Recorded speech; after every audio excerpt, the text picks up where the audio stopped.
सुप्रभात छात्रों, मैं आपकी हिंदी विषय की शिक्षिका आज पुनः कबीरदास जी के द्वारा रचित पदावली के जो पदावली है उसके पद का मैं वाचन कर रही हूँ एवं मैं उसकी व्याख्यान बताऊंगी। आप ध्यानपूर्वक सुनेंगे।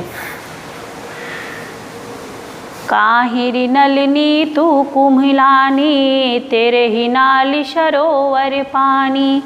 काहिरे नलिनी तू कुम्हिलानी, तेरे ही नाल सरोवर पानी।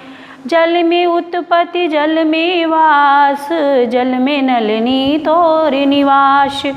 न तली तपति न ऊपरी आगी, तोरे हेतु कहु काशिन लागी।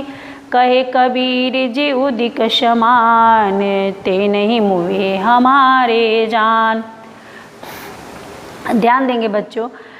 कबीरदास जी कहते हैं, कमल का उपमा देते हुए कहते हैं, दृष्टांत देते हुए कि काहे रे नलिनी तू कुम्हिलानी। हे कमल, काहे तुम कुम्हला रही हो? काहे तुम्हारा जो कमल दल है वह क्यों सिकुड़ रहा है, क्यों मुरझा रहा है? तेरे ही नाल सरोवर पानी। तुम्हारा जो नाल है वह सरोवर में है। तुम्हारे नाल के नीचे संपूर्ण सरोवर है, उसमें पानी है। तुम पानी में हो फिर भी क्यों कुम्हला रही हो, क्यों मुरझा रही हो? जल में उत्पत्ति जल में वास, जल में नलिनी तोर निवास। तुम्हारी उत्पत्ति जल में हुई है और तुम्हारा जो निवास स्थान है वह जल में, अर्थात जो कमल है वह जल में ही खिलता है और जल में ही रहता है। फिर तुम क्यों कुम्हला रही हो? ना तली तपति ना ऊपर आग, तोरे हेतु कहूँ काशिन लाग। तुम्हारे ऊपर न तपन है न सूर्य, यानी कि शाम का समय होता है जब जो नलिनी यानी जो कमल होता है वह मुरझा जाता है, और जब सूर्य की किरणें आती हैं सुबह तो वह कमल खिलता है। तो वही बात कह रहे हैं कबीरदास जी कि ना तली तपति ना ऊपर आग, ना तो तुम्हारे नीचे ही तपन है, यानी कि ना ही तेज धूप है कि तुमको नीचे से तपन मिल रहा, और ना ही ऊपर से सूर्य है कि तुमको ऊपर से तपन मिल रहा है। फिर तुम क्यों मुरझा रही हो? क्या कारण है तुम्हारे इस मुरझाने का? ते नहीं तोरे हेतु कहु काशिन लाग। कहीं तुम्हें सूर्य से प्रेम तो नहीं हो गया है कि सूर्य जब ये जा रहे हैं, सूर्य ढल रहे हैं तो तुम कुम्हला रही हो? तो कहीं तुम्हारा प्रेम इस सूर्य से तो नहीं हो गया है? कहे कबीर जी उदति समान, ते नहीं मुए हमारे जान।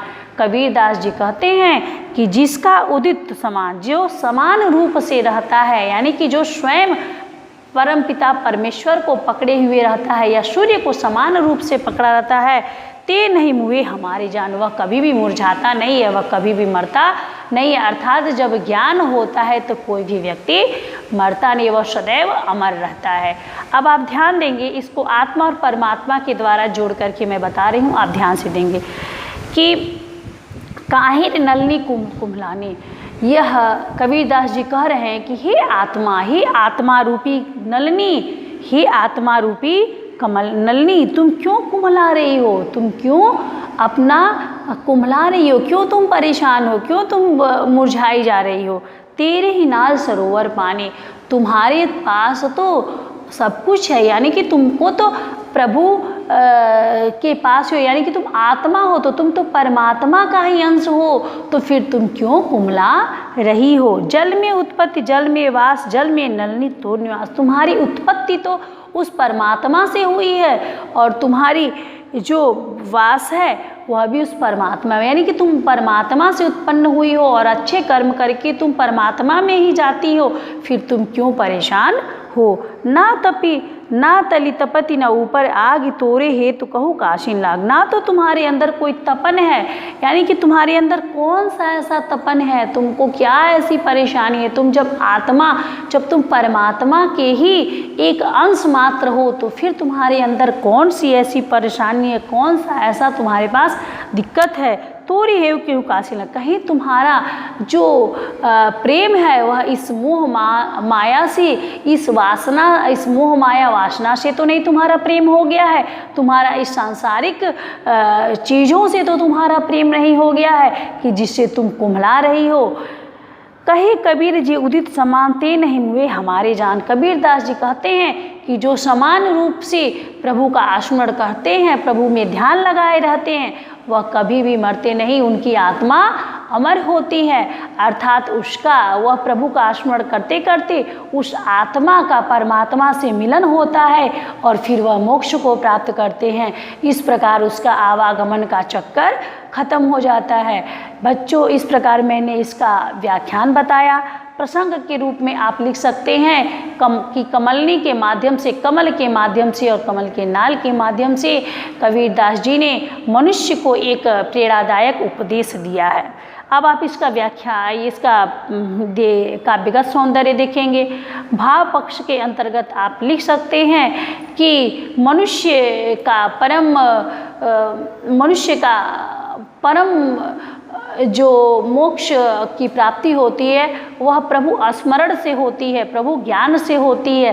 व्यक्ति यदि ज्ञान प्राप्त कर लेता है तो उसे कभी आवागमन के चक्कर में नहीं पड़ना पड़ता है और वह मोक्ष की प्राप्ति करता है। दूसरा अब आप देखेंगे कला पक्ष के अंतर्गत जो इसमें है, इसमें दृष्टांत अलंकार है और अनुप्रास अलंकार है। इसमें भी आप देखेंगे तलि तपति, इसमें आपका अनुप्रास अलंकार दिया हुआ है। और इसमें कहुकाशिन में भी आपका अनुप्रास अलंकार दे रहा है और आपका दृष्टांत अलंकार है, क्योंकि एक के माध्यम से दूसरे की बात यहाँ कही गई है। इस प्रकार बच्चों मैंने और आप बाकी सब जानते ही हैं कि ये जो है ये शांत रस है, और जब शांत रस रहेगा तो जो गुण जो आपका होगा वह आपका प्रसाद गुण हो जाएगा। इस प्रकार बच्चों मैंने इसका श्रोत्र वाचन, व्याख्यान एवं काव्यगत सौष्ठव सभी चीज़ों को बताया। इसके बाद मैं आपको पुनः नए वीडियो के साथ मिलूँगी, तब तक के लिए साधुवाद।